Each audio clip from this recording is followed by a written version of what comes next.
नमस्कार बच्चों, ईदगाह इस पाठ में फिर से एक बार आपका स्वागत है। आज हम मंजरी इस पाठ्य पुस्तक से पाठ नंबर 11वां पढ़ने जा रहे हैं, जिसका शीर्षक है ईदगाह। ईदगाह इस पाठ का ये सेशन नंबर 2 है। अब तक हमने हमीद के बारे में वर्णन पढ़ा है। अब आगे ईद के समय ईदगाह में जाते समय उसके साथ क्या क्या होता है, इसका वर्णन लेखक प्रेमचंद इन्होंने इस पाठ में किया है। हमीद एक 4-5 साल का गरीब लड़का है, जिसके पिताजी पिछले वर्ष हैजे के कारण उनकी मृत्यु हो जाती है और कुछ दिनों के बाद उसकी माँ की भी मृत्यु हो जाती है। फिर उसकी दादी अमीना उसको संभाल रही है। ईद के दिन उसे लगता है कि उसके अम्मी जान और अब्बा जान बहुत सारी पैसे और खुशियाँ लेकर आएंगे। उनकी कल्पना तो राई का पर्वत बना लेती है, अर्थात छोटी से छोटी बातों को वो बड़ा मानने लगते हैं। हामिद के पाँव में जूते नहीं है, सिर पर एक पुरानी दुरानी टोपी है जिसका गोट काला पड़ गया है, फिर भी वह प्रसन्न है। अब देखिए, जब कभी भी कोई भी त्योहार हमारे घर में होते हैं तो हर कोई घर के लोगों के लिए नए कपड़े होते हैं, सारी चीज़ें नई होती है, लेकिन हामिद के पाँव में तो जूते भी नहीं है। बिना चप्पल के जूते का वह यहाँ वहाँ जाता है और सिर पर एक पुरानी ही टोपी है जिसका गोट भी खराब हो गया है, फिर भी वह प्रसन्न है। अब अन्य जो उसके दोस्त हैं उनके पास सब नए नए वस्त्र है, नई चीज़ें हैं, तो वो सारे खुश है, लेकिन हामिद के पास न कुछ होते हुए भी वो प्रसन्न है। अब क्यों प्रसन्न है? क्योंकि उसको क्या लगता है कि अब उसके अब्बा जान थैलिया और अम्मी जान नियामतें लेकर आएगी,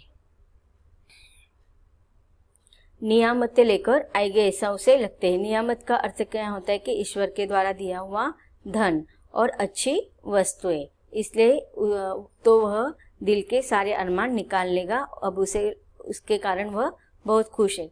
तब देखेगा महमूद, मोहसिन, नूरे और सम्मी कहाँ से इतने पैसे निकालेंगे। अब ये सारे जो नाम है यहाँ पर, महमूद, मोहसिन, नूरे, सम्मी, है हामिद के दोस्तों के नाम हैं जो उससे थोड़ा अमीर है और उनके पास मतलब उससे ज़्यादा, हामिद से ज़्यादा पैसे होते हैं।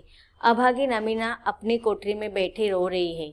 आज ईद का दिन और उसके घर में दाना नहीं है। आज आबिद होता तो क्या इसी तरह ईद आती और चली जाती? आबिद शायद अमीना का बेटा होगा। इस अंधकार और निराशा में वह डूबी जा रही थी। किसने बुलाया था इस निगोड़ी ईद को? इस घर में उसका काम ही नहीं, लेकिन हामिद के पिता का नाम शायद आबिद होगा। अब देखिए, यहाँ पर लेखक ने बहुत ही दयनीय अवस्था बताई है समाज के एक वर्ग की। एक तरफ तो अमीर वर्ग होता है और दूसरी तरफ गरीब वर्ग होता है, तो वह उनके पास कुछ नहीं होने के कारण उसे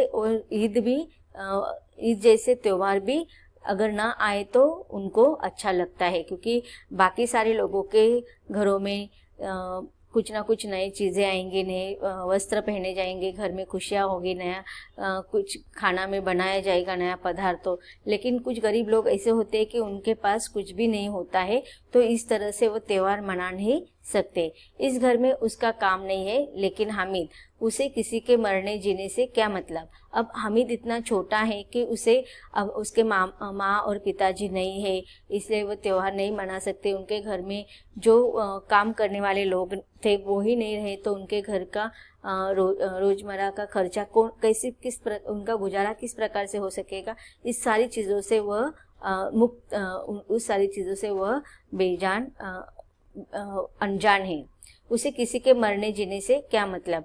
उसके अंदर प्रकाश है, बाहर आशा है। विपत्ति अपना सारा दल बल लेकर आए, हामिद की आनंद भरी चितवन उसका विध्वंस कर देगी।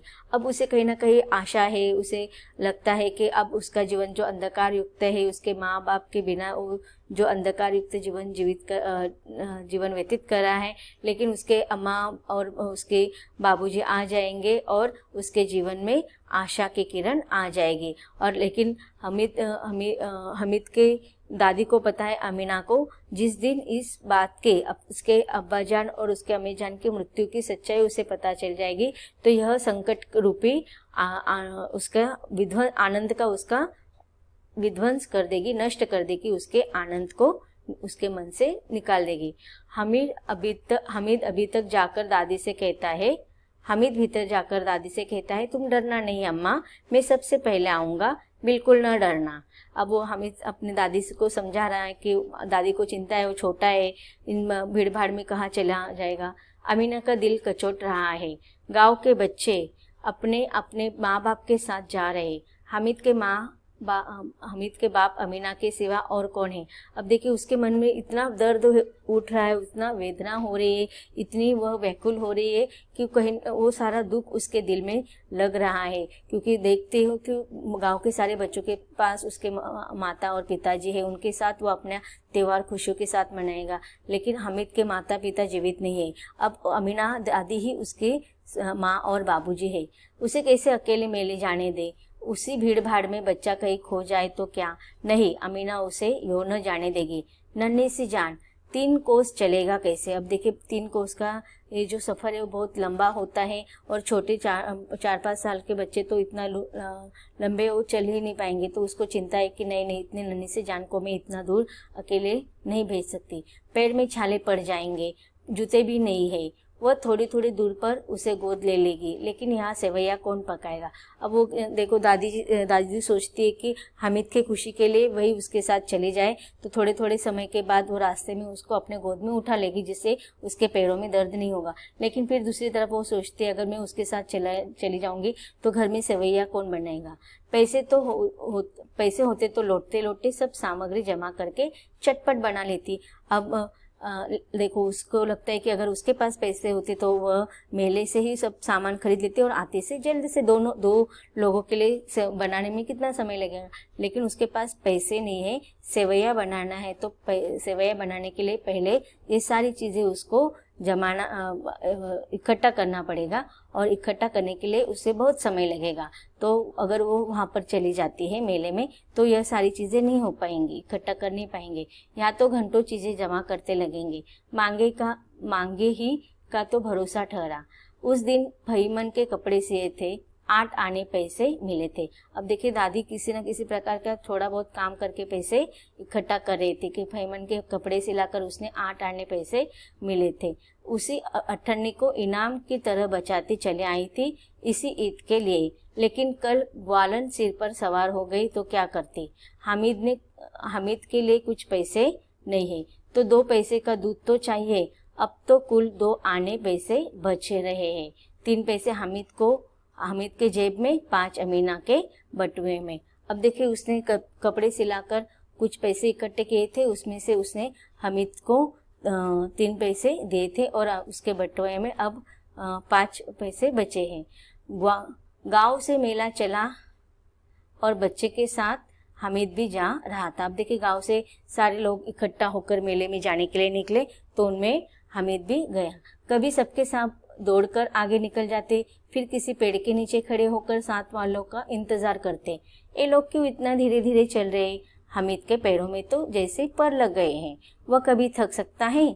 शहर का दामन आ गया।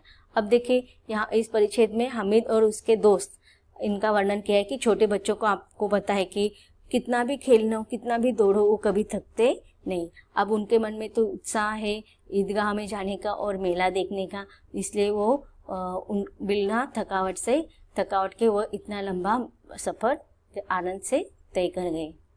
बड़ी बड़ी इमारतें आने लगी। यह अदालत है, ये कॉलेज है, ये क्लब घर है। इतने बड़े कॉलेज में कितने लड़के पढ़ते होंगे। सब लड़के नहीं हैं जी, बड़े बड़े आदमी हैं। सच उनकी बड़ी बड़ी मूछें हैं। इतने बड़े हो गए अभी भी पढ़ने जाते हैं। नहीं जाने कब तक पढ़ेंगे और क्या क्या करेंगे इतना पढ़कर। हामिद के मदरसे में तो 2-3 बड़े बड़े लड़के जहाँ पर वह पढ़ाई करने के लिए जाता है। बिल्कुल 3 कौड़ी के रोज मार खाते हैं, काम से जी चुराने वाले। इस जगह भी उसी तरह के लोग होंगे। और क्या क्लब में क्या जादू होता है। सुना है यहाँ मुर्दे की खोपड़ियाँ दौड़ती है और बड़े बड़े तमाशे होते हैं, पर किसी को अंदर नहीं जाने देते। तो अब देखो बच्चों के ये सारे सोच विचार यहाँ पर लेखक ने व्यक्त किए हैं। सहसा ईदगाह नजर आया, ऊपर इमली के घने वृक्षों की छाया। अब देखिए यहाँ पर ईदगाह का वर्णन किया गया है कि इमली का एक बड़ा वृक्ष है और उसके घने छाया में ईदगाह बनाया हुआ है। नीचे पक्का फर्श है जिस पर जाजिम बिछा हुआ है। जाजिम का अर्थ क्या होता है कि बड़ी दरी के ऊपर बिछाने वाली बड़ी चादर होती है और उस पर सारे लोग बैठकर नमाज पढ़ते हैं और रोजेदारों की पंक्तियां एक के एक पीछे एक जाने कहाँ तक चली गई। बहुत लंबी लाइन होती है, जितने सारे शहर में लोग होते हैं वो इकट्ठा होते हैं उस दिन, और इतनी लंबी लाइन होती है, लेकिन वो सब एक लाइन में, एक क्यू में बैठते हैं, पक्के जगत के नीचे तक, जहाँ जाजिम भी नहीं है। अब देखिए नीचे वाला जो पक्का फर्श है वहाँ से जाजिम बिछाई जाती है, तो पक्के जगत के तक भी लोगों की इतनी भीड़ हो जाती है कि वहाँ पर जाजिम भी नहीं होती, फिर भी लोग वहाँ पर बैठ जाते हैं। नए आने वाले आकर पीछे की कतार में खड़े हो जाते हैं। अब देखिए वो जो लाइन होती है, पहले आने वाले लोग पहले है, फिर उसके बाद धीरे धीरे आने वाले, बाद में आने वाले लोगों के एक दूसरे के पीछे लाइन लग जाती है। आगे जगह नहीं है, यहाँ कोई धन और पद नहीं। अब देखिए ईदगाह एक ऐसे स्थान है, वहाँ पर ना कोई अमीर है, ना कोई गरीब है, ना कोई बड़ा उच्च पद वाला व्यक्ति, वहाँ पर सब एक समान है। इस्लाम की नज़र में सब बराबर है। इन ग्रामीणों ने जो भी वजू किया है, पिछले पंक्ति में खड़े हो गए। वजू का अर्थ क्या होता है कि नमाज से पहले यथाविधि हाथ पांव और मुंह धोया जाता है, तो उसे वजू कहा जाता है। तो ग्रामीणों ने पहले जाकर, गांव के लोगों ने पहले जाकर क्या किया, वजू किया। नमाज पढ़ने से पहले सबको अच्छे से हाथ पांव मुंह धोकर फ्रेश हो गए, फिर पिछली पंक्ति में खड़े हो गए। कितना सुंदर संचालन है, कितनी सुंदर व्यवस्था। लाखों सिर एक साथ सिजदे में झुक जाते हैं, फिर सबके सब एक साथ खड़े हो जाते हैं, एक साथ झुकते हैं और एक साथ घुटनों के बल बैठ जाते हैं। अब देखिए ये जो चित्रण है ना, अब वास्तविकता में देखने में मन को बहुत सुंदर लगता है। यह संचालन बहुत ही सुंदर होता है कि सारे लोग, जितने भी लोग इकट्ठा हुए हैं, वो लाखों लोग एक साथ झुक जाते हैं, फिर एक साथ खड़े हो जाते हैं, फिर एक साथ झुकते हैं और एक साथ घुटनों के बल बैठ जाते हैं, और कई बार यह क्रिया होती रहती है। जैसे बिजली की लाखों बत्तियां एक साथ प्रदीप्त हो और एक साथ बुझ जाए, और यही क्रम चलता रहता है। कितना अपूर्व दृश्य था, जिसकी सामूहिक क्रियाएं विस्तार और अंततः हृदय की श्रद्धा, गर्व और आत्मानंद से भर देती है। मानो भातृत्व का एक सूत्र इस समस्त आत्माओं को एक लड़ी पे पिरोए दिए है। अब देखिए इस प्रकार का जो नियोजन है, इसका वर्णन यहाँ पर लेखक ने किया है कि ये जो सामूहिक क्रिया है वह एकत्रित होकर उनके सारे हृदय में एक ही श्रद्धा भाव होते हैं, एक ही सब में, सबके अंदर आत्मानंद की, सबको एक ही विशिष्ट प्रकार के ईश्वर के प्रति आनंद की भावना होती है। सबका यहाँ पर कोई भी छोटा बड़ा, कोई भी उच्च नीच नहीं होता है। ईश्वर की भक्ति का आनंद सब समान रूप से लेते हैं। अब दूसरा प्रसंग है।